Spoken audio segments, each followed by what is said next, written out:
as a female athlete, we're finally getting to the point where we're getting treated as male athletes. Right. And that's all I've ever Love wanted. that. Right. Love that. Right. That's all I've ever wanted. Right. For the longest time, I want to get paid. I've always wanted to get paid like male athletes. I get jealous because of how much Billy can make for doing the same thing that I do, putting in the same amount of work.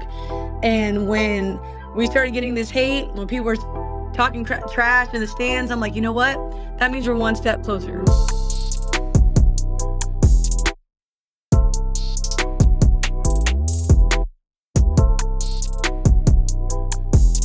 What's up, guys? Episode 9, Change the Game Baseball Podcast. We got a good one today, David. Real good. We got, last week was nice. We had Lindor we discussed a little bit. We're going to talk about the other team from New York. We got our first guest, which I know we're both very excited about.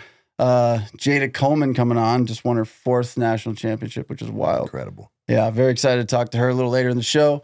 But I just want to get right into this because we got the Dodgers-Yankees, which was my World Series prediction. Dodgers over the Yankees, and so far they are looking pretty darn good in this series. There's a lot to talk about in it, though. Yeah. I mean, a lot to unpack in this series already, and it's been 2 games. I know Dodgers are rolled last night, 11-3, I think was the final, and then 11-inning 2-1, which I kind of look at as like a 1-0 game because they start with somebody on second base. Like that's the equivalent to me of like a 1-0 game without. Back when you would play an 11-inning game, you're not winning 2-1 there because you're shutting them down. You're getting your 1 run. But I'm curious. We talked about this earlier, too, with the Dodgers and Braves series, where how does that impact down the road when you get to playoffs? The results of that series, whether you got crushed by the other team or whether you crushed them or whether it was a good even match, it all plays in the long run, psyche especially. And you've had your fair share of postseasons. What do you think about stuff like that? Well, a series like this, Dodgers-Yankees, whether you're on the Dodgers or the Yankees, you know in the game of baseball, the world is watching this series. Everyone's going to be talking about what you just said. This could be the matchup in the World Series this year. So you're already coming in with your game face on. We coming in to let them know, hey, man, if y'all think y'all trying to win a championship this year, you got to come through East LA. You got to come through Dodger Town over here. Yeah. And the Yankees feeling the same way. If y'all Dodgers with all this hype about Ohtani, right, and you got 3 former MVPs at the top of your lineup with Mookie and Freddie, come on over here to the Bronx. Come on over here to this East Coast baseball. I'll tell you what, they answered that call. They're 2-0, and they are flooding the streets with fans. Hey. They're getting escorts to the stadium. As a baseball fan, you love to see this series. Love it. This is one of those series where, because now you get to measure yourself. You really, and what have we seen? We've seen Yamamoto come out and reach the highest velocity that he's had all year in this game. Got up to 98. You think he ain't stepping on the mound going, this is the team that wanted me. I just didn't sign over here. But this is the Yankees. This is New York. I tell you all the time, you can't play in front of brighter lights than when you come into New York. And Yamamoto, in my opinion, showed everybody, hey, I'm ready for prime time. He showed up. I'm letting y'all know I'm ready for prime time. Yeah. Now, and now, mind you, Soto isn't playing. Yeah. And that matters. That absolutely matters because you're not really looking at the Yankees fully loaded if Soto's not playing. But it's a great series because now you can measure yourself. You can really see. And also, if we do see each other later, I got a little history against your pitching staff. See, I've now, if I'm a Yankee, I now have seen Yamamoto. If I'm a Yankee, I get to see Glasnow today. Vice versa. Luis Gil is pitching today. This young man is incredible this year. He's very good. Very good, right? Yeah. At a time when they really needed a young guy to step up in that rotation. So now you're just building a little bit of experience, but oh man, this is a great series. But let's get into the series a little bit more now. Let's talk about what Aaron Judge really means to this team. Because Aaron Judge had a very tough April. Of course, started hearing the Boo Birds. Have to. You know, of course, that's New York. Going to, yeah. You know what I mean? There's expectations. You're not living up to What they expect, we're going to boo you. He's not like it's the first time, but he understands it. Then comes out in May and puts together a May like none other. Yeah. And now you really start to see the Yankees roll. I think Judge is more important to the lineup than Soto. Because Soto's been balling all year. Yeah. All year. But they didn't really start taking off until Aaron Judge started balling. Mm-hmm. But here's my problem. Let's talk about the elephant in the room with this Yankee lineup. I am not letting Aaron Judge beat me. No, we looked at it. When I have Stanton behind me, who, like I told you, every time Stanton swings, I flinch. Yes. I flinch because he hits the ball so hard, right? But there's a lot of swing and misses when it comes to Stanton. And Rizzo is down around the Mendoza line 200. If I'm looking at that Yankee whole lineup, I can actually carve out a nice path through this lineup where I don't have to deal with Aaron Judge. I'm always going to have to deal with Soto, right? Because one thing about Soto is if you don't pitch to him, he has such a great eye. He'll be on base. Yeah. But if I can get around and don't have to mess with Judge, I feel pretty confident that I might be able to knock off the Yankees. I really do. Yeah. Because there's just too much inconsistency with Stanton and Rizzo. The guys that are hitting right behind them, there's just too much inconsistency. I think that's the part that makes them beatable. Now we flip it to the Dodgers. We talked about this earlier in our podcast, how the lower end of the Dodgers rotation, they were not producing. And you got to have a balanced lineup in order to win a championship, I believe. But now look at Will Smith. In this series, look at Teoscar Hernandez, specifically Teoscar Hernandez. He's single-handedly destroying the Yankees. Yeah. Because you got to have guys in the lineup. Because in every meeting when you go in a series like this, there's always a conversation. Who are we not going to let beat us? Who are we not going to let beat us? When you got Teoscar Hernandez, who's hitting fifth in the lineup, swinging that thing, that's five. That top five is dangerous now. That's five guys that would be number one. Don't let this guy beat us. You have five of them. That's five guys that can use the whole field.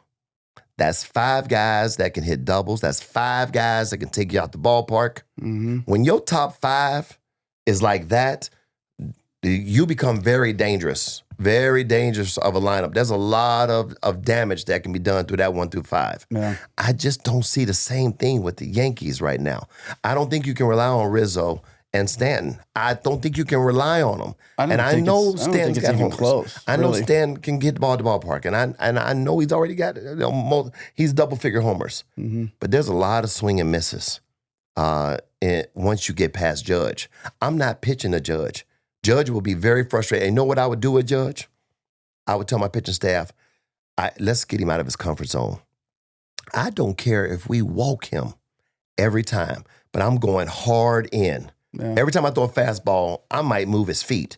Every time I throw a fastball, it's going to be in off the plate. Say it's the playoffs. If you did that in a 7-game series to him, he is eventually going to start swinging the bat at bad pitches because he's the guy that, as he goes, the team goes. He's going to feel a responsibility at some point or a frustration to go, I want to produce. I want to be a piece of this. He might go a game or two going, okay, I see what's happening. And hopefully my guys can hit. And if those guys don't hit, he's going to start doing it himself. And you're going to end up striking him out. But a guy like my problem here is there's not a guy in the Dodgers lineup that I don't like. I look at all of them and go, that guy can get hot for 3 months straight. That guy can get hot for 2 straight months. That guy can easily get hot and stay hot for the last, 8th of the season and through playoffs. When I look at Rizzo, he is a little older. I don't see him putting together a 3-week tear. I just don't see it. I know he's obviously very good and had a career, but I just don't see it where he's at. I don't see Stanton doing it because when you get the best of the best pitching you to beat you 1 game at a time for a 7-game series, Stanton's not. His numbers are good over the course of a season. They are not good if you have to see him in 7 games. You give me 9 Stantons, we'll win. We'll figure him out pretty easy. And if Rizzo's sitting there hitting behind him those two guys, to me, I don't see it. And then I don't know how Volpe and Verdugo are doing tonight, but first two games, they're 5 for 20 with no Soto in the lineup. So how much does Soto affect those guys? And Volpe's been pretty darn good. Volpe's been good this He's year. been very good. Volpe's been really good this year. But this series also shows you the one thing we talk about. When you got some dominant pitching, it'll shut down even the best lineups. Yep. You see, you're running into some good pitching now. Yeah. You're running into these guys that know how to pitch on the corners. They don't make a lot of mistakes in the middle of the strike zone. They pitch ahead. And it's tough on these lineups. As good as they are, you don't see these guys scoring 9, 10 runs, do you? Mm. So now it's coming down to we got to put quality at bat after quality at bat. We have to get a man in scoring position. There's not going to be, usually with the best pitchers, you don't get a lot of opportunities to score.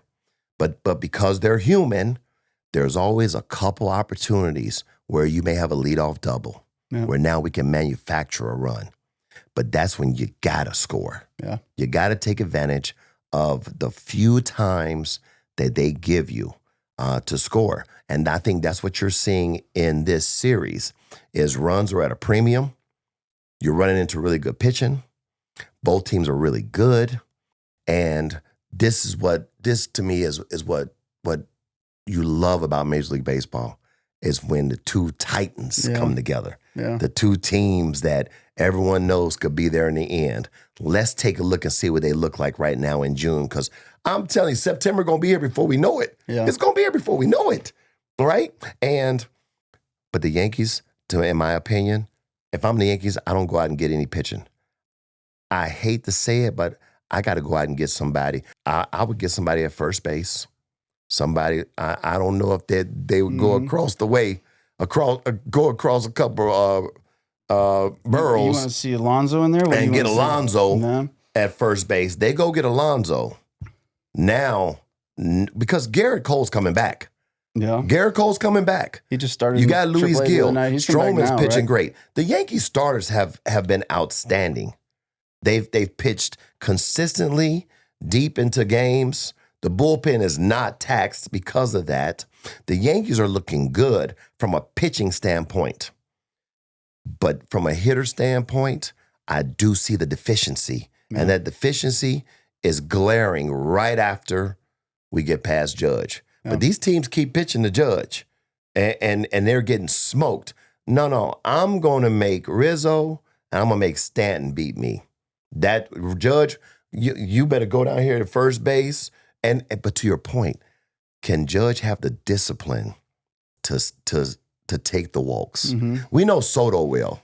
We know he will. Yeah. But Judge wants to swing it. And is it more beneficial to have him swinging some balls and maybe put him out than it is to put him on base for guys who aren't? It's you even as a manager, you're like, hey, look, open the zone up and swing that shit.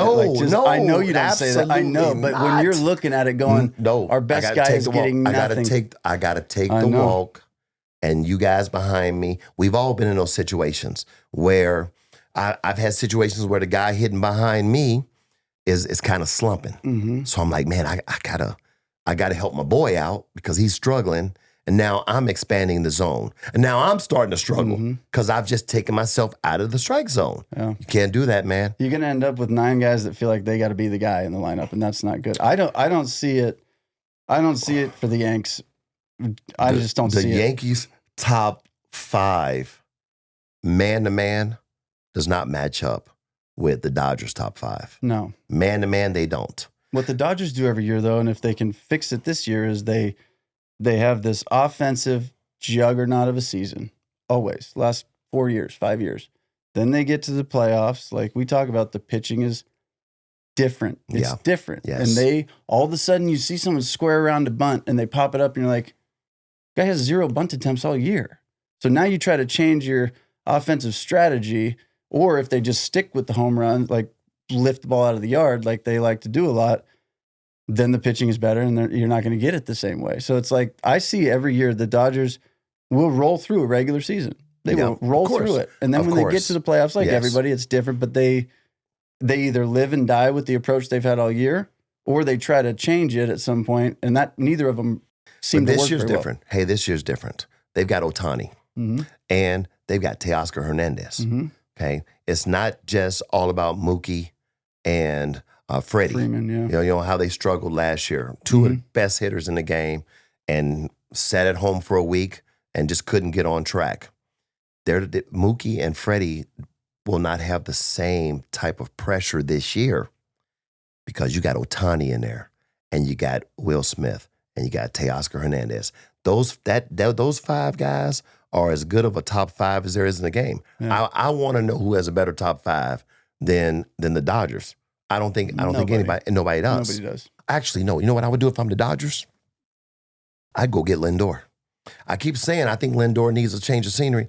I'd go get Lindor and put him at shortstop and tell Mookie go back to right and take Teoscar and go over here to left field. And then center field, I'll mess around with Pajes and you know what I mean? Mm-hmm. Oh, hey, brother, you tell me the Dodgers won't be unbelievable if they go get Lindor and put him at short. Mookie's great short. Mookie's been doing great at short. But I'll take my 6-time Gold Glove. I think he's won 6. Yeah. I'll take my 6-time Gold Glove and let him going back out to right field. Yeah. Teoscar, you go over here to left field. They're going to be a whole different offensive threat come playoffs if they make it all the way. You know, if nothing crazy happens between now and then. But they look like they are primed to be playing in the World Series right now. You think they're going to find somebody like that? Find somebody to put at shortstop? I mean, Lindor. You think that's the plan? The Mets? You think they're looking to do that? I believe the Mets. No. I don't believe they're looking to do that. Yeah. I believe the Dodgers think they're fine where they are. I'm just saying, if I want to improve my team just a little bit, just a little bit, I'm going to go get Lindor. I think Lindor, to me, at shortstop, Mookie goes to right, Teoscar go to left. Man, we are solid.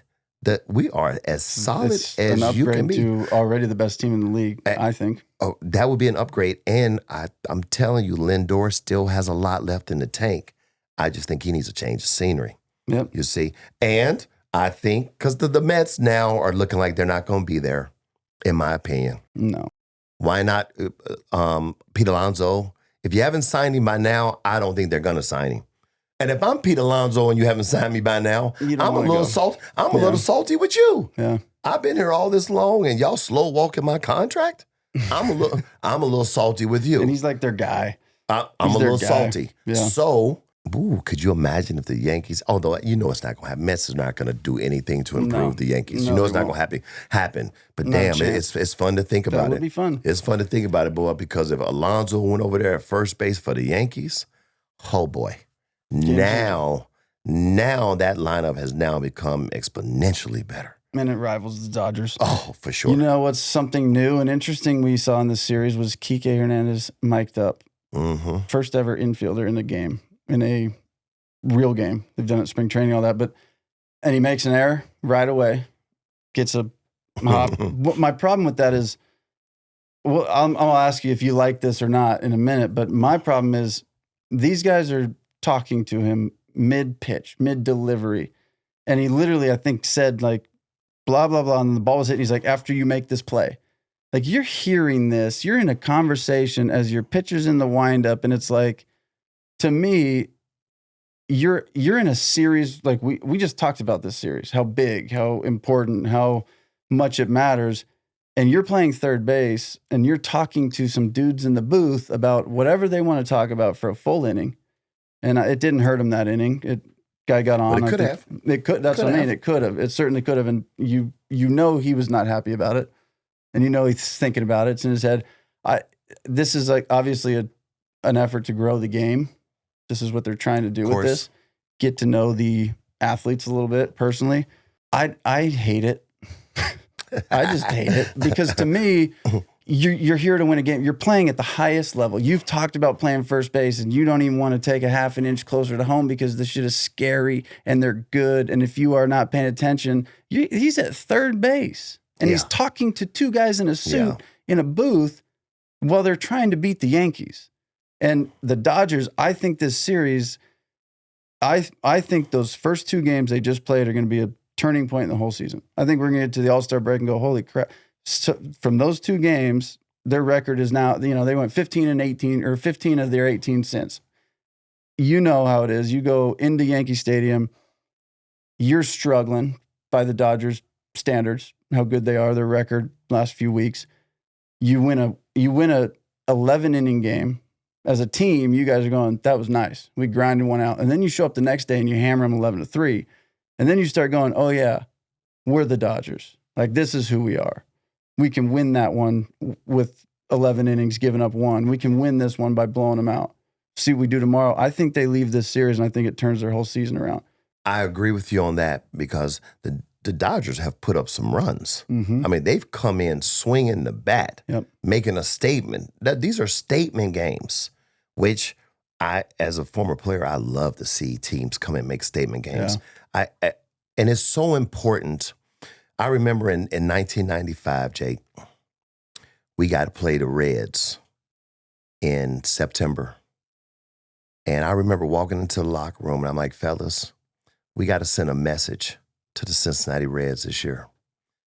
We got to let them know all roads lead through the ATL because we were a perennial playoff team. We coming in 95, we are primed and ready. And we might face the Cincinnati Reds in the NLCS. So we need to send a message. We're on the road in Cincinnati. And I'm like, hey, I need a 10-run rule. Just joking. Yeah. We need to come out here and blast these dudes. We win 4 games. We sweep the Cincinnati Reds in September. Wow. And all of a sudden, a few weeks later, we knock off the Colorado Rockies in the NLDS. And who are we coming back to see? The Cincinnati Reds. And I remember walking in saying to the fellas, hey, fellas, what did I tell y'all? Yeah. What did I tell y'all? It's time to go send that message again. And we swept them. You cannot tell me that 4-game series in September in which we swept the Cincinnati Reds, you cannot tell me that didn't have a negative psychological effect on their team and a positive psychological effect on our team. When you know you can beat another team, there's a confidence there. And when you know the other team kicks your butt, you know they kick your butt. Yep. So anytime you're in these types of series and you coming out on top, you pitching and hitting. What did they say? They scored 11 the other day. Last night. I think it was 11-3. Scored 11, right? Well, the Judge hits the late home run in the 9th inning. But the Dodgers came to play. Yep. So now in terms of the miking, I was just thinking when you were talking, could you imagine a tie ball game and he makes that error being mic'd? Yeah. Could you imagine? Yeah. And all of a sudden now they lose game 1 instead of win. And that could happen. Yeah. But Major League Baseball is always tinkering and trying to do something to add to the sport for the fans. It started back when they're interviewing the managers in the dugout. I hated that. Now, I ain't gonna lie. So much. I hate that. I'm like, what are we doing? Like, I hate that. If I'm in a World Series game and we're up 2-0 in the 3rd inning and you come over and go, what's working? Why is he throwing? And I'm going to tell you, and I already know he's about to get shelled next inning because of this interview. I feel like our offense is going to shut down if it was hot because why are you asking me this in the middle of a game? I don't have time to be talking to you. I'm trying to win a ball game.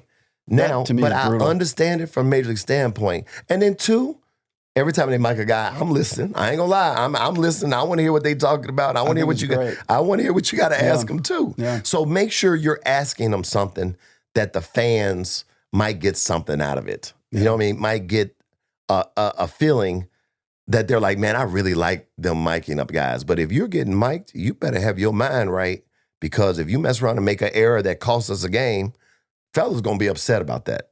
People gonna be upset about that. Here's what I think they should do in order to make this work. I think they should mic up all the big stars and personalities all spring long, all spring training, and then put it out as a behind the scenes, whatever. People get to know these guys because baseball players are hilarious. We have all this downtime. If you don't have a personality on a baseball team, you ain't going to last long. Why do you think these bullpen guys are so hilarious and weird? Because they just sit there for 9 innings and have to talk to each other. That's fun. If you did that from spring training and said, we're going to go 2 months, everybody that matters is mic'd up, everybody that's fun, everybody that's engaging, we're going to mic them up on their teams, we're going to put a thing together. The fans will get to know them because baseball's boring. If you're not a baseball fan, it's boring. If you are a baseball fan and you know exactly why that 1-2 pitch in the 2nd inning with 2 runners on is such a big deal and that it could be the game because you got 2 dudes on the mound, You know and you love that. You don't need to hear or see the personalities. You love the game. If you don't like baseball, it's boring. So if you watch a little reality show of these guys through spring training, go, man, I didn't know it was like this. I didn't know they lived like that. I didn't know it wasn't all glitz and glamour. I didn't know they were up at 6 a.m. on the little back. What is that? That's just a infield? There's no outfield? Like, people don't know that stuff and see it and hear funny things and get to know these people. And then you can just watch them throughout. Oh, look, there's David Justice hitting. That guy's funny. I'll show you this clip afterwards. Let's see if he gets a hit.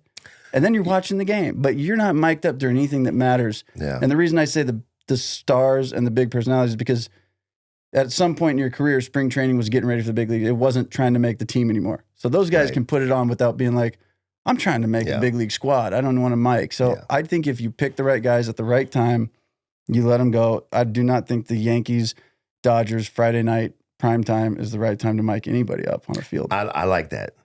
In addition to that, though, I think you mic up the pitchers. Did you see Michael King the other night with the Padres? Hilarious. Was he mic'd up? He was mic'd up in a dugout. Hilarious. It was great. And so why don't you do it just do it with the pitchers? Yeah. Maybe during spring training, you do it with the position players, but during the season, do it with the pitchers. Maybe the guy that pitched the night before or the guy pitching tomorrow. And you see me? I think then it's golden. It's probably the best. It would be the best. And a lot of pitchers are funny.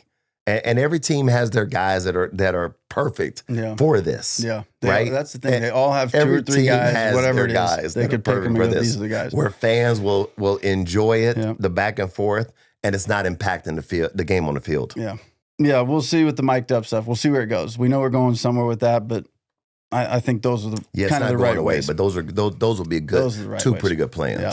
It's that time. We got Jayda Coleman waiting on us here. We're going to jump on with her. Let's take a little break in it. We will chat with her, and we'll be back with you guys in just a few. We interrupt this incredible podcast to give away a Victus bat, one of our partners here. All you got to do is make sure you're following me. I post a Victus picture every week. You comment 2 friends on there. You make sure you're following CTG Sports. You make sure you're following Victus, and you subscribe to this podcast because right here, right now is the only time I'm announcing the winner. This week it is They Call Me Beach. Congratulations, you just won a Victus stick. Go shoot a DM to the CTG Sports, and they're going to hook you up with Victus, and you're going to get a stick in no time. Congratulations. Now back to this incredible podcast. All right, we got a special guest in the house today, Jayda Coleman. I'm going to introduce you before you say hello. Let's give this a shot here. Integral part of Oklahoma 4-Pete, a team that was nominated for multiple ESPYs. You are a 4-time national champ, 4-time All-American, 2023 Big 12 Athlete of the Year, top 10 finalist in this year's USA Softball Collegiate Player of the Year, member of Team USA, and competing in Italy this summer and looking towards your professional career next, I assume. I got to tell you, you just met Brian. First time I met him, I was working a event for him, and I introduced Barry Bonds and had to list all his accolades, and that list was about the same size as the one I just named for yours. So very impressive. Stoked to have you here today. Thanks for coming in and chatting with us. Yes, thank you so much for having me. I'm so excited. And we got David here. Oh yeah, this is great. You are our first interviewee that we've ever had. So hey, look here. So when we come out the box like this, we going for one of the great ones. We got to start high, and then I don't know how we're going to exceed you, but we will attempt. So let's get it started, Jake. Let's talk to this young lady. I know you said you weren't feeling 100% today. You're still here with us. We appreciate that. Yeah. My theory is that I'd probably wouldn't feel 100% less than a week after my 4-Pete either. I'd probably be doing a little partying for the next 4 or 5 days. But if you want to be sick, we'll be sick today. That's okay. I'm really good at, if I only have 30%, giving 100% of my 30%. So hey, there you go. I love that. I've been doing that for the past 4 years. There so you go. I'll be good. That's awesome. We're going to talk, obviously, four in a row is pretty wild. You being there for all 4 is pretty incredible, which the streak starts with you, and as of right now ends with you, and hopefully they'll get one next year, but 4 in a row, and you were there for the first and the fourth, and both in between. Pretty incredible. My question would be, what does the expectation look like year to year? The first one, you're like, all right, cool. You win one, you're like, whoa. And then the next year, like, Okay, now the expectation is national championship. And then, like, what does that feel like when you're just going, it's national championship or bust, and you actually get it done? I got to imagine your guys' expectations for yourselves are higher than probably everyone else's for you, and everyone else's is probably sky high. So I would love to hear how you guys kind of go about business as a 3-time national champ chasing down your 4th. Yeah, I think my freshman year, I was just playing softball. COVID had happened. That was my senior year of high school. So I was just itching to get back on the dirt and to play and just to play for the University of Oklahoma in general. Yeah. And so just going through it is like, okay, I'm just playing softball. Like, and then I won a national championship and I fell in love with the softball, like the game of softball all over again. And I was like, yeah, like won another softball game. And then sophomore year came around and I was like, okay, like it'd be really cool if we made it to the World Series again. Like, and then if we make it to the World Series, anything can happen at the College World Series. We can two-peat it. And then we did it again. I was like, oh my gosh, I'm a 2-time national champion in my second year of college. Like, holy crap. And I'm not gonna lie, I went on a deep dive after my sophomore year. I kind of hit rock bottom personally, just because I didn't know how to deal with the success. No one really talked to me on how to deal with how to win, I guess, if that makes sense, or how it feels to win, or what you're supposed to do after you win, or like how to kind of keep that motivation going throughout the summer when now coach is not telling us what to do. So that sophomore year summer was pretty tough.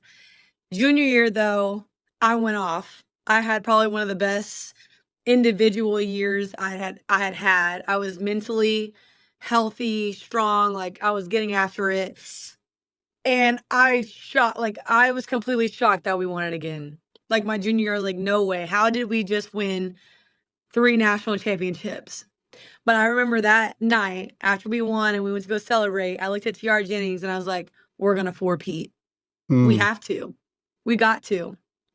And I think throughout this season, it was really challenging because you had team expectation and you also had individual expectation. So what I wanted to do with my senior year, if I wanted to like have the accolades, if I want to win national championship, team wise, what our expectations were. And it was the hardest year ever with all the outside noise, The senior Twitter, TikTok. Yeah, senior year. Just so many people had so many opinions about us. And this is before we even started. year. So I knew when we had started and we had lost one game, I knew that it was going to come down on us. And when we started season, we ended up losing our first game, I believe, to University of Louisiana Lafayette. And everyone had something to say about it. And, oh, their streak is done. Their 71 game streak. And it was really challenging. And as a leader of the team, as a senior, it was really hard to lead the freshmen at such a high expectation of we can't even lose a game or people are going to start crapping on us. So that's another aspect. It was individual, it was team, and it was also as a leader and how we're going to pass the baton to these freshmen and sophomores that are playing for their first time. And I think I still can't even wrap my head around it that I'm a 4-time national champion. And somehow God has blessed us in a way that I don't even know how we did that, to be honest. Oh, so, hey, Jayda, listen. You just get ready. Every 10 years, they're going to bring you back to school to give the whole team the flowers. There's always anniversaries. The rest of your life, be ready to come back to Oklahoma and get your flowers because that's what they do to all champions. I got a question for you because I'm always wondering about this. You guys are high profile. Mm-hmm. Everyone knows about Oklahoma Sooners, those girls, the softball team. But how is it on a day-to-day basis, like walking the campus? Like, do you get, like, people trying to get your autograph or trying to take pictures? Yeah. Is it, what's that like? Yeah. Walk us through a day in your life after you win a championship and now you're in school or something. Like, or, you know what I mean? What's that like? Yeah. I mean, I was actually shocked myself of how well known I was because softball is a big deal, but it's really just a big deal in the softball community. I didn't think that it was going to be like a worldwide or like a university-wide where people would actually be able to recognize me outside of my uniform. Mm-hmm. And I would go to class, and I mean, everyone would know who I was, which was really shocking because I just thought everyone just watched basketball, baseball, and basketball. And I would like have like classmates. They'd always want to like get in group chats and like send answers and that kind of thing. But I could get in really big trouble for that if I even put myself in those type of chats. And I'm like I can't do this. Like I can get in a lot of trouble. And it was really hard to like be friends with people that were just narps, which we say narps are normal, average, regular people. They just go to school. I love it. I love it. NARBs. I'm gonna steal that one. Okay. Yes. It was challenging because I didn't know if they were ever trying to be friends with me because they wanted to be friends with me, Right. or because they already had knew who I was, especially by my like sophomore year. And so I don't know if y'all know, like I'm engaged to Billy Bowman, who plays football at the University of Oklahoma, is now an All-American. And I mean, we would go to Walmart and they would know who I was before they know him because he has a helmet on 98% of the time. Yep. So they really can't see his face, but they see me in my visor and they know like they can see my face. And so, I mean, my junior year was probably the craziest year. I had people come up to my house, ask for autographs. I had people at Walmart, anywhere that I was eating with my family, like it got kind of overwhelming to the point where I was like, I need to talk to someone that deals with football athletes on where to live in this case. And especially now, I mean, just about anywhere I go, there's at least, I can tell if someone knows who I am. Right. Yeah. So it's been crazy, but it's also awesome because the game of softball is completely growing to where athletes are being known like football players, which is awesome. You guys are fun to watch. I think that's why. And I think baseball and softball both in college don't get televised much until late. But I'm a baseball guy for my entire life, and I seriously will tell you the truth. I enjoy watching the college women's World Series more than the men's. It's just fun. The game is incredible, number one. The size of the field and how quick everything has to happen is incredible to me as a baseball guy, where we got a little time, we got a little space. You guys, it's very impressive. I'm still just trying to get over the fact that how many games you guys lose in 2023? One. And that's last year we lost one. Yeah, when you were talking about your championships and you said you were shocked you won it in 2023. I'm trying to figure out how after losing one game all year long, but because we won the last 2 years, so I was thinking, okay, odds are, I mean, if you're 2 for 2, you're probably going to go 3 for 4 or something. Playing the odds of softball. Those are the odds. That's true. The odds of going four in a row, or we looked it up. You take every team and I got another question real quick. Long, very small. Hey, Jayda, are they talking junk to y'all? Like you in the center field, right? Are the fans, like when you go play at other places, are they talking junk to you in outfield? Yes. Like talking about your mom, your dad, your sister, brother, cousin? Yeah. So how do you not let that? Because I experienced it in my 14 years in the big leagues, playing in these stadiums. They say some wonderful things about us in that outfield. How did you not let that affect you? I honestly, the first time that it happened, it was probably around my sophomore year. And we played at Oklahoma State, and they were just going ham about Billy. Okay. And my boyfriend. Oh, he's cheating on you, and oh, he thinks you're ugly, like all this kind of stuff. And I remember thinking, like, as a female athlete, we're finally getting to the point where we're getting treated as male athletes. And that's all I've ever wanted. Love that. That's all I've ever wanted. Right.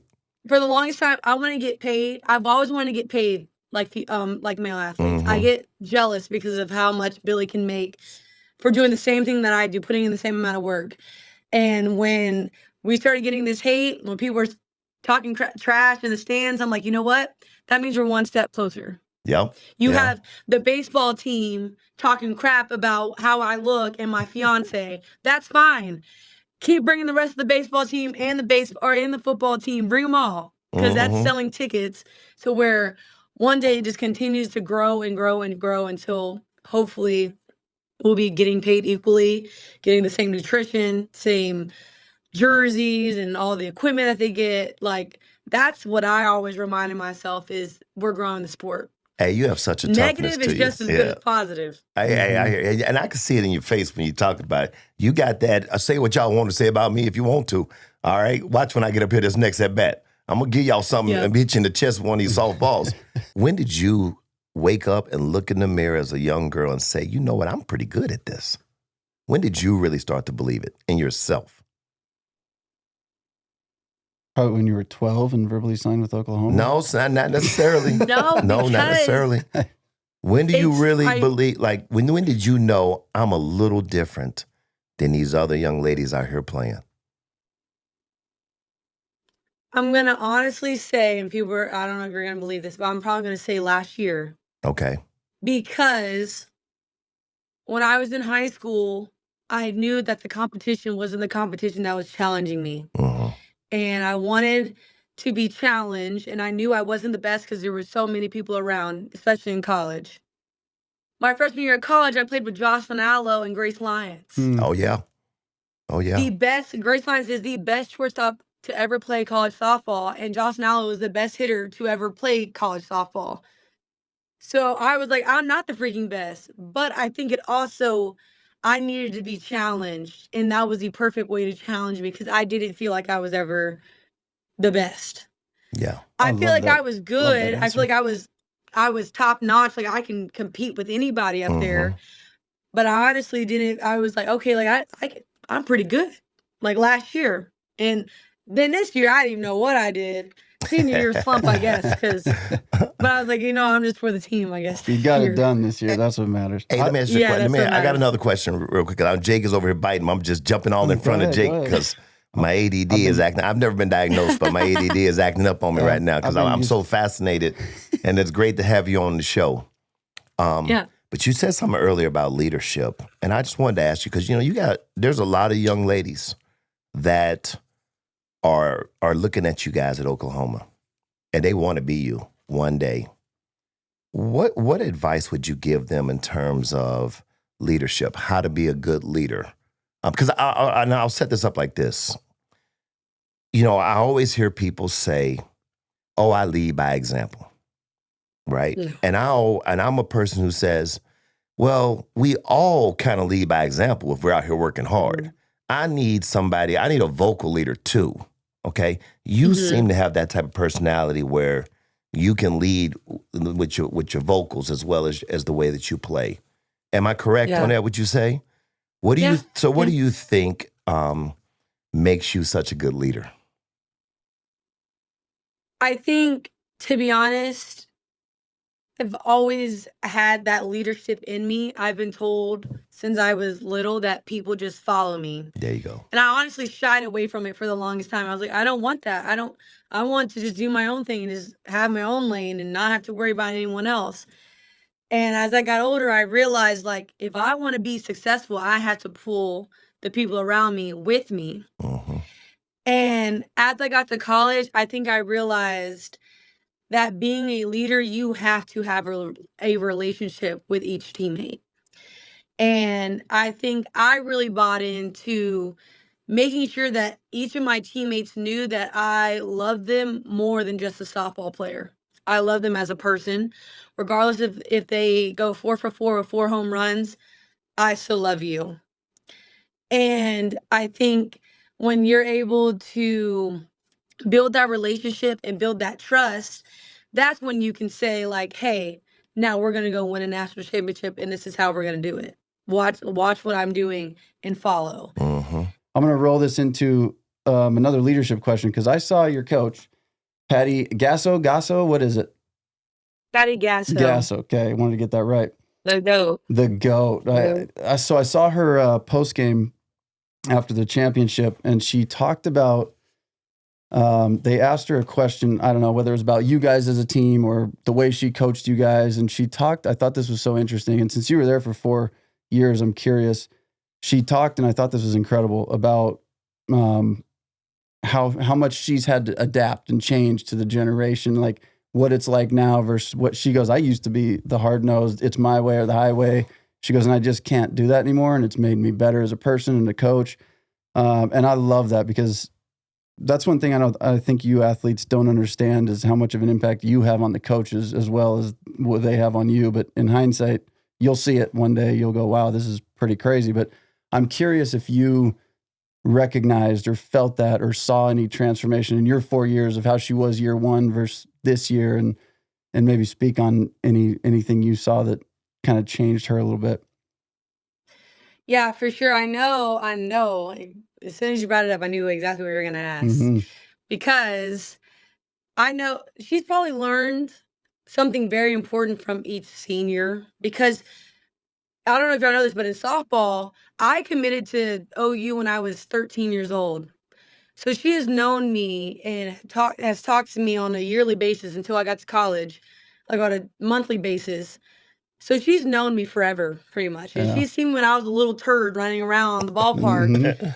So now that I'm 22 years old, engaged, about to live in the house. She builds that relationship from 13 to 18 to make sure you're still coming. Like, you got to build that, and that's pretty cool. Exactly. So I know with me and her, which I'm so open to talking about this because I think it's something that we should talk about, is mental health awareness. So like I was saying, my sophomore year, I just completely took a dive. I like hit rock bottom. And I didn't know how to deal with all the attention, first off.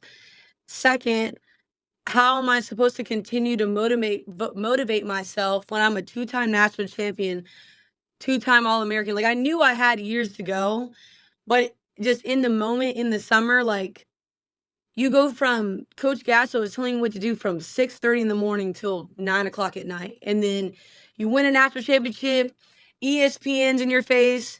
Like, how does it feel to win? All the confetti, trophies, and then 2 weeks later, you're done. Right. Yeah. It's over. Right. You're in your room. Right. And you're like, you're talking to Jake. Okay, and do I go work out? Do I go work out, or do I take a break? Do I go hit now, or should I wait 2 weeks? Like, what do I do with my life? And I just completely hit rock bottom. And I actually didn't end up going to Japan that year on the USA team because I was like, I can't. Like, I need to just take a step away. And I think my situation, I opened up with Coach Gasso about, and I told her everything that had gone on and just other events that had happened in my life. And she completely opened her heart back up to me and educated herself, I feel like, more on mental health. And now we have a sports psychologist that we can talk to at any time, and she's always reminding us, like, hey, we have D-Lo, like, you can always talk to her anytime. And then this year we had Love's, our new stadium, open up, and we have a team lounge, our locker room, our film room, and our training room. But in our team lounge, Coach Gasso didn't put any OU softball. Not one thing is OU softball in our team lounge. And she was telling her team, like, I've learned with this class that you're bigger than athletes. And I don't want y'all to feel like all you can be is a softball player. Wow. I want you to be able to be here and feel like you're not just suffocated by softball. So she had like pictures of seniors all over our like team lounge, and they had like TVs and a couch. But like, I just know from this past year, I know that she learned so much about mental health awareness, especially with this generation. Because I feel like with her generation, they're like, shut up, like, get out of my face, like, you're mentally weak, like, you're done. Yeah. And I feel like she truly opened her heart when I was going through that. And then with other athletes that had followed and had also had trouble with that kind of stuff, she was able to like open up to them about it and understand something that she didn't completely understand. And then just to have a $20-30 million stadium and to make a little space for us athletes to be like, you can be at the stadium, but you don't have to be an OU softball player in this space right here. You can be relaxed, was something that was so huge for me. And it made me just like proud that I opened up to her about it, something that I really didn't want to open up to her about and was scared about. And that she actually listened and is taking it on for the next generation. That's awesome. Boy, y'all get some celebrating on just with a base hit. Well, y'all go deep, boy. The celebration's on another level. But y'all be celebrating a base on balls like a walk, like the screaming. Like, do y'all try to outdo each other? Like, what? I don't think I'd have the energy to be yelling and screaming like y'all do. Where'd that come from? Where does that even come from, Jayda? Talk to me about that. All right. So, like we talk about all the time, the stats.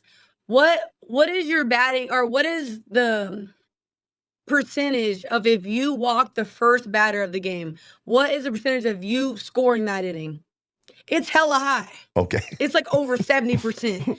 So if I lead off a game and that girl walks me, I'm like, oh, I'm scoring. So we're already up 1-0. Okay. That's what I'm thinking. I'm up 1-0. So that's why you so hyped at first base when you get to first base?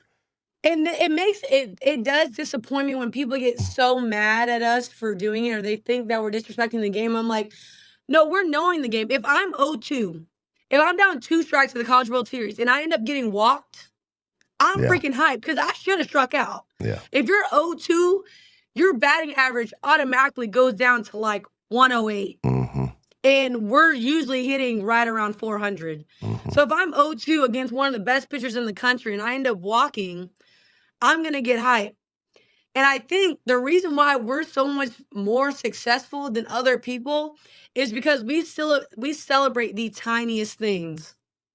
We celebrate every little thing. So when the big things come, it's like, okay, like, let's go. Like, I just celebrated me getting hit for the past 8 months. Like, it ain't no big deal. If everyone's yelling in my ears and all this kind of stuff, I've been hyped. And everyone else, they only want to celebrate when they hit a home run or when they get a base hit.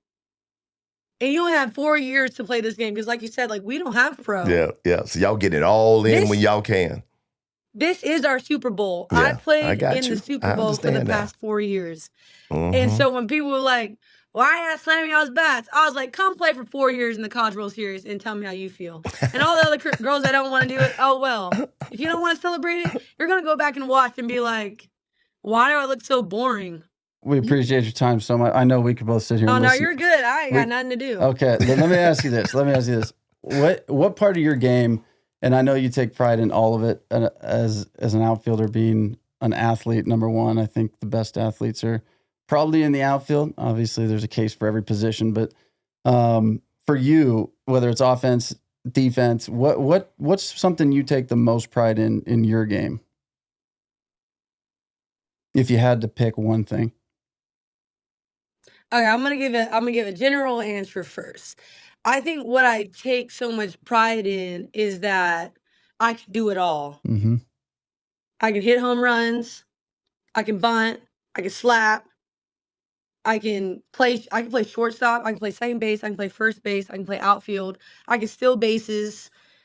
I think that's why I feel more confident on the field, is because anything that goes wrong, I have so many tools in my box. So if I'm not hitting good, I'll just bunt. Mm-hmm. If I'm not hitting, bunting, or slapping good, then shoot, I better go rob a home run or make a diving catch. So being able to use all my tools, and if something's not working, being able to be like, okay, well, I'm about to put 100% in this, and this has got to work for my team. And then I would say if I had to choose, I love me some defense because I feel like defense just wins championships. It completely takes the momentum out of other people's dugouts. Making diving catches and robbing home runs completely breaks other teams down. So I'm going to have to go with defense on that one. I like that. That was why I was going to ask that, because my next question would be the standard walk-off bomb or walk-off home run robbery. Which one are you taking? The walk-off bomb. Stop. Don't even play. If it was a walk-off grand slam, I'd take it. Oh, right. Now, if it is a solo rob walk-off, okay, it depends on how many runners are on, how many outs there are, what the score is. Because if you rob a home run, a grand slam, and you're only up by 4, that's pretty freaking legit. Then hitting a walk-off home run in the bottom of the 8th. So it really just depends. But generally, probably a walk-off run. Yeah. It's got to be the walk-off, bro. It's got to be. Come on, man. It's got to be the walk-off. Well, then let me make it a little tougher. No. You rob a grand slam That's and incredible. You're up by 4. That's incredible, too. You just completely crushed the hitter's dream. That's true. You just pop off the wall and go run into the rest of your teammates. He took it away. Yeah. They both are great, but I'm going to take the walk-off home run every time.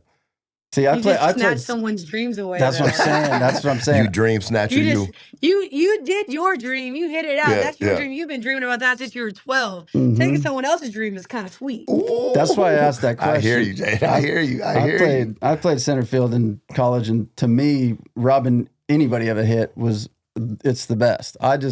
Maybe it's the competitor in me that enjoys exactly what you just said. Like, this person's so happy right now, and they're not going to be happy in 1.5 seconds when this ball gets to me.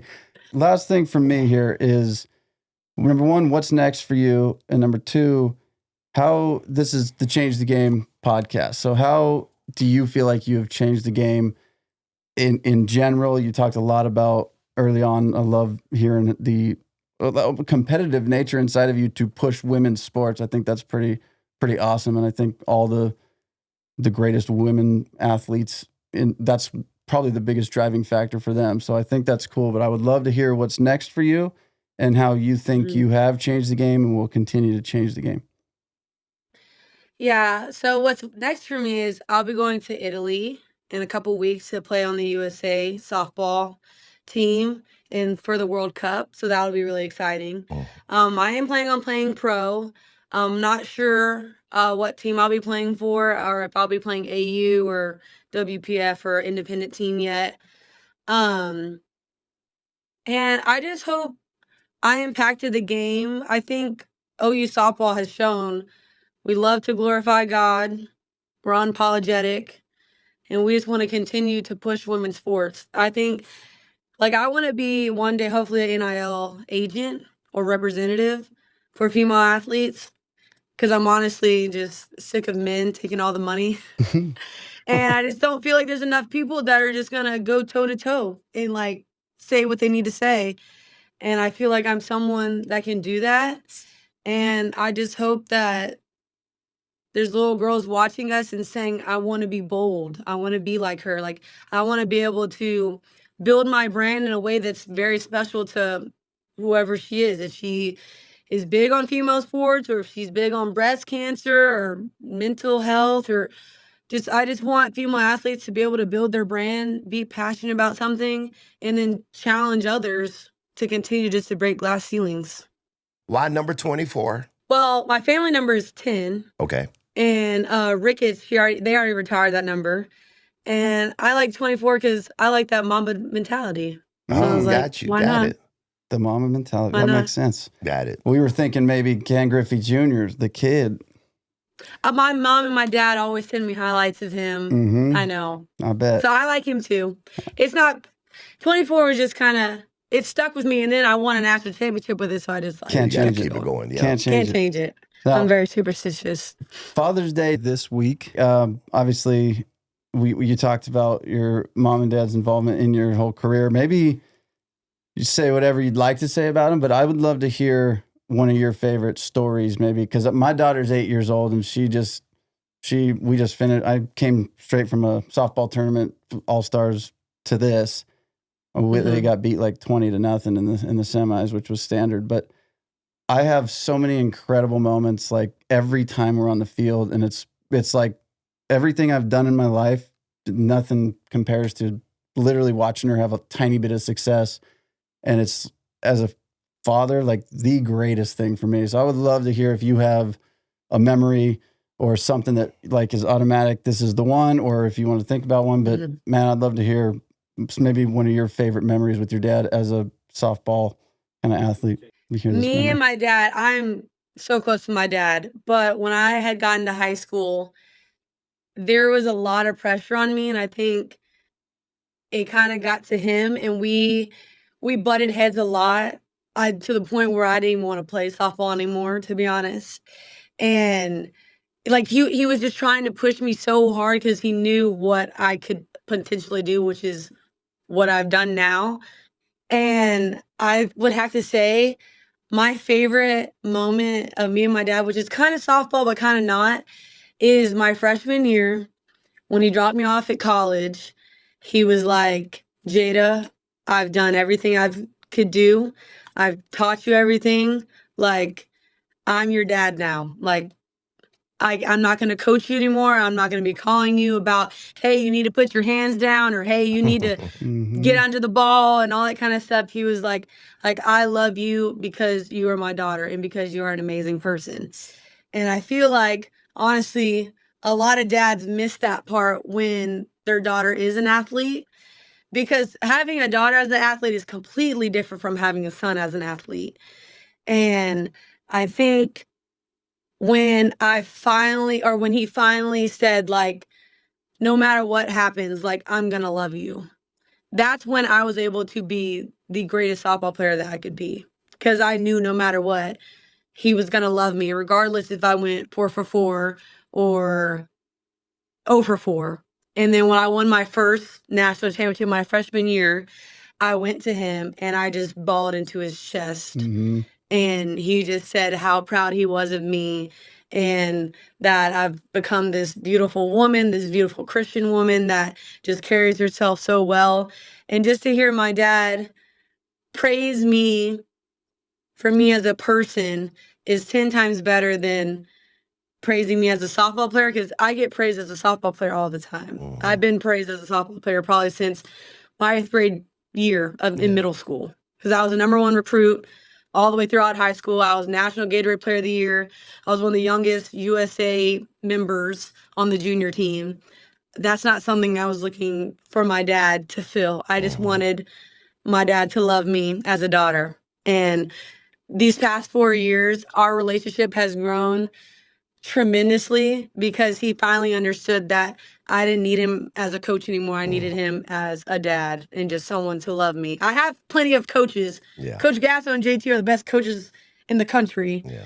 And so I would say for your daughter, I know you're going to want to push her and coach her and have her be the best softball player that she can be, or whatever sport she goes into. But the most important thing that she's going to want to know is that you love her no matter what, and that you're her dad and not her coach first. That's awesome. That's outstanding. Yeah, that's outstanding. Clip it, put it on my phone. It's gonna be my ringtone every morning. That's gonna be my alarm clock. That's outstanding right there. But yeah, that to me is like I was taking mental notes, even though we can watch this back on just looking at you now, talking about your dad, and it's almost like what you would say to him if he was here, and that just listening to the gratitude of him being a coach and then really at the end of the day a dad is pretty incredible. So I thank you for that very real answer there. That means a lot to me, and that I think there will be a daughter in the world right now that is better because of what you just said. So thank you. Hey, I know there's a lot of daughters out there that are feeling some heat from their dads, and they're probably 12 or 14 years old. I'm about to call my daughter right now. She's 19. Thank you for that. I got a conversation I need to have today with my 19-year-old. Very cool. Very cool. Probably do. Hey, Jayda, thank you so much. All right. Thank you. Yes, thank of you. course. Thank you. We appreciate you. If you're ever in San Diego, our door's open. Get down here and hang with us. And, of course. And get better. I hope you feel better. Thank you so much. Alrighty. All right. One more time, interrupting to give away now a Rawlings glove. Same rules apply as the Victus bat. All you got to do is go to the Rawlings picture I post every week, comment 2 friends, make sure you're following the CTG Sports, make sure you're following Rawlings, and make sure you're subscribed to the podcast because this is the only place I'm announcing the winner. This week, the lucky guy is Brian Hammond. Brian Hammond, if you're listening, head over to CTG Sports. Make sure you shoot him a DM that said, hey, I won. And you will be hooked up with them and Rawlings, and you'll be getting a new glove in no time to go flash some leather on the field. Back to your regularly scheduled program. Oh, what an interview, huh? That was fun. Oh, she was outstanding. Great conversation. Outstanding. Now, we will wrap this up today. Father's Day is this weekend. And I think we should just take a minute to talk about what it means, what Father's Day means to each of us. If you want to go first, I'm always happy. Well, I'm always happy to first. listen and always happy to take my time to think while you talk. First, let's give a shout out to all the fathers out there that are putting in their work, leading their families, looking out for their kids, and doing their best they can to provide. Mm-hmm. Let's give a special shout out to all the fathers. For me, when I think of Father's Day, I really think of I won't be getting any flowers and cards and, my wife will tell me what we're doing. on my Father's Day, which I already found out we all going to eat. And so it's just another Sunday then, and that's what that is. So we're going to give ourselves the flowers here and talk about it. but personally, man, I tell you what, it's great being a father. I mean, of course, I didn't grow up with my dad in the house. You know what I mean? My mom was my father and my mother. But I had some friends who had really good fathers. Two of them were my coaches, Mr. Jordan, Mr. Denson. I mean, these guys were not only great coaches, but great men and great fathers and great husbands. And I was able to see that presence. And I always knew when I became a father, even though my father wasn't around, I felt like I know what a great father needs to be. Yeah. Needs to be very loving, a disciplinarian, a teacher, a listener. And I always err on the side of over-loving my kids. Like I still will kiss my kids. They're 24, 22 now, and 19, about to be 20. And I'm still going to kiss you on the cheek. I'm still going to give you the hug like you're 5 years old. That's never stopping. Because I was able to see great fathers, I think I did have a blueprint. I always wanted to coach. And one of the highlights of my life was coaching my kids in youth sports, baseball, basketball, football, soccer. Just a blessing. So when I just think of the role of a father, I really think in terms of just loving your kids, being there for advice, and kind of, they're kids, just like we were, and you just kind of doing this. I'm going to keep you on the rails, and I ain't going to let you fall all the way over here. I'm just going to be doing this to you now. Let me walk this with you. Because like I always tell them, I've been 19, 20. You haven't been 58 like your daddy. Yeah. I got the experience. Let me walk this path with you. And so far, it's been great, man. I love my kids. And it's been a joy. It's been fun. But on Father's Day, I am told what I'm going to be doing that day. And I'm going to do whatever they say I'm going to do, right? But listen, I put my foot down here recently, though, Jake. I'm going to have my own Father's Day. I'm going to go golfing with the fellas. Oh, okay. Yes. I'm going to go golf with the fellas. It's time to say, I'm doing what I want. After 24 years, I get to say I'm going to do what I want to do. In addition to going out to eat with my kids. That sounds like a great day. So, yeah. But, hey, man, Father's Day it's always a special day. It's the one day we know for sure that is for us. Yeah. Right? No doubt about it. It's supposed to be for us. Yeah. We get one day out of 365. For sure. We'll take it. We'll take it. We're going to deny it. And we are taking it. No doubt. To me, Father's Day to me is about my dad. I don't think about my kids and myself as a dad. I think about my dad and just everything, like you said. He was a disciplinary. He was a loving father. He was a hard worker. He was a provider. He did. If somebody ever looked at me and said, "You're just like your dad," I'd go, "Nice, thanks." I'd be so proud. And so when I get to Father's Day, that's what I think of. Like the first Father's Day, you're like, "Oh yeah, it's my first Father's Day. This is cool." And then like 5-6 years down the road, all I think about is my dad and Father's Day. And then it hit me like, you do all this and you don't even think about it. You're just being an amazing dad because you care and you love your kids. I do the same. You do the same. Like, it's not a thoughtful thing. It's not a thought out, I'm going to be a good dad. It's just who you are. Right. So to me, it always feels weird to look at myself on Father's Day and celebrate what I've done because it's what I want to do. Right. It's who I want to be. I hope to have the kind of impact on her that for every Father's Day, there is no other thought of, my husband. I hope she hopes her husband one day is a great father and celebrates him and makes all the plans for him on the day. But Father's Day just always reminds me now, the past like 3 years, how amazing my dad is and how much of just a ghostly job being a good father is, and it's just what you do. It's not like, if it makes sense. I don't know if it makes sense what I'm saying, but no, it makes sense. It makes sense. Yeah. To celebrate something you love to do and care to do always feels a little weird to me. But so yeah, it's a great day though, and I think every father that's out there that gets celebrated deserves to be celebrated. It's good. So That's it. That's Yes, it sir. today. We're Yes, finishing on sir. the Great fathers. show. Great show. I know Shout we got out a lot to of all the fathers. Yeah, we got a lot of fathers that listen to us. So thank you guys. We appreciate you. Enjoy your Father's Day. Thanks for spending this half hour, 45 minutes with us, and we will see you guys on the next episode. That's right.